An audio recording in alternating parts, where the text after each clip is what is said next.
Thank you very much, Deputy Speaker. Deputy Speaker, honourable members, when the DA removes the ANC from national government in 2024, we will slash the petrol price by R6 per litre. We'll slash it by cutting fuel prices and fuel taxes and by deregulating the fuel market. We will slash it because we actually care about the people who are struggling to make ends meet. The reality is that not every South African has got a couple of $1 million shoved into a couch at home that will enable them to weather the coming winter of discontent. We care, unlike the Honourable Zipo, that workers can barely afford the taxi fare to get to work, and those without work can't afford to go out and look for work. Government's petrol price increases have pushed the food prices up dramatically, all because they are greedy and because they now need to understand that their tax is more important than the food price to ordinary South Africans. They've also driven up that cost because the rail system under the ANC has collapsed entirely, which means that the majority of the food in South Africa is transported by road and therefore goes up when the petrol price goes up. When the DA removes the ANC from national government in 2024, we will slash fuel prices to bring down the cost of food. Yes, Honourable Koenoff, you told us we were dreaming about Tshwane and Joburg and Nelson Mandela Bay and every other municipality where you've been kicked out of office. The DA cares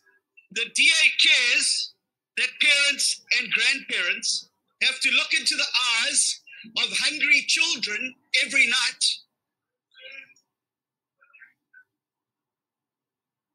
Actually, can I just want a point of order? My leader needs a little bit of attention because I'm sitting right here and I can't hear him. So if you could just ask the House to have a little bit of decorum. All of you, including in your ranks, have some decorum. Go ahead, Honourable Member. The DA cares that parents and grandparents have to look into the eyes of hungry children to tell them that there's nothing for supper. The DA cares that school children have to study on empty stomachs and that millions are suffering from childhood stunting because of the lack of food.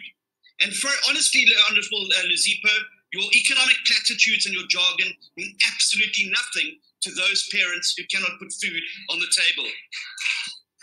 We will do so because we care about jobs, and we understand that jobs come from a healthy economy and businesses that are thriving and creating jobs. And they are created when you reduce the input costs. When the DA removes the ANC from national government in 2024, we will slash fuel prices because we know, unlike the ANC, that fuel prices affect the poorest of the poor the most. Poor families spend the highest proportion of their salaries on transport and food. Cutting fuel prices will lift millions out of poverty. Fuel prices are high because government slaps on taxes. A full third of the fuel price is taxes that go to government. Taxes that pay for the incapable and corrupt state. R6 per litre. R6 per litre. That's how much more our citizens are paying for petrol more than countries like Botswana. We have the same problems that the Honourable Zipo outlined, and they don't slap on the tax because they understand. We need to recognise the urgency of the situation now. We need to slash petrol prices now. And we can afford to do it. We can afford to do it if we get tough on corruption. We can afford it. If we end cadre deployment, we can afford it. If we slash the VIP protection budget, we can afford it. If we close failed state-owned entities, we can afford it.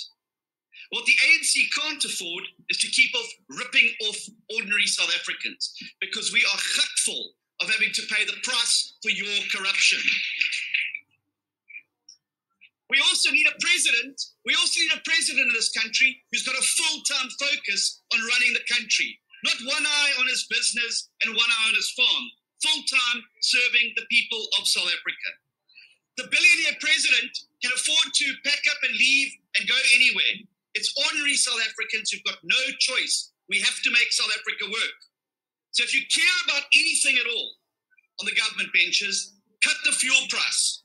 Because if you don't, I would advise you to look at what happened in the Arab Spring.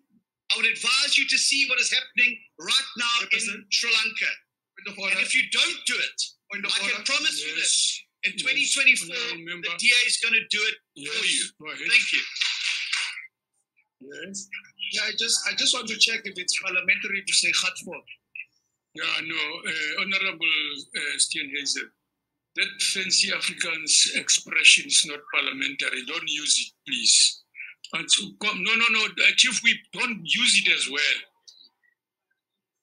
Well, I can tell you, Deputy Speaker, it's a lot more part of polite lexicon than the word the President used at this very podium 2 weeks ago. No. Two wrongs don't make a right, Honorable Member. No. Yes, what's your point of order, Honorable Member? Point of order, when one looks at that word, it's a colloquial word which means... No. Honorable Member, you can try that luck with someone else. Yes, don't. It's unparliamentary and we will rule it unparliamentary. It's not okay in a gentle house like this one. If you start using gatvol, then every member here is going to use other similarly fanciful language. It's unparliamentary. Just be satisfied. No, we are not debating this. It's just out of order. Please, and honorable members, be warned. We will rule you out of order if you use it. There's a honorable members, order. Order, honorable members, order.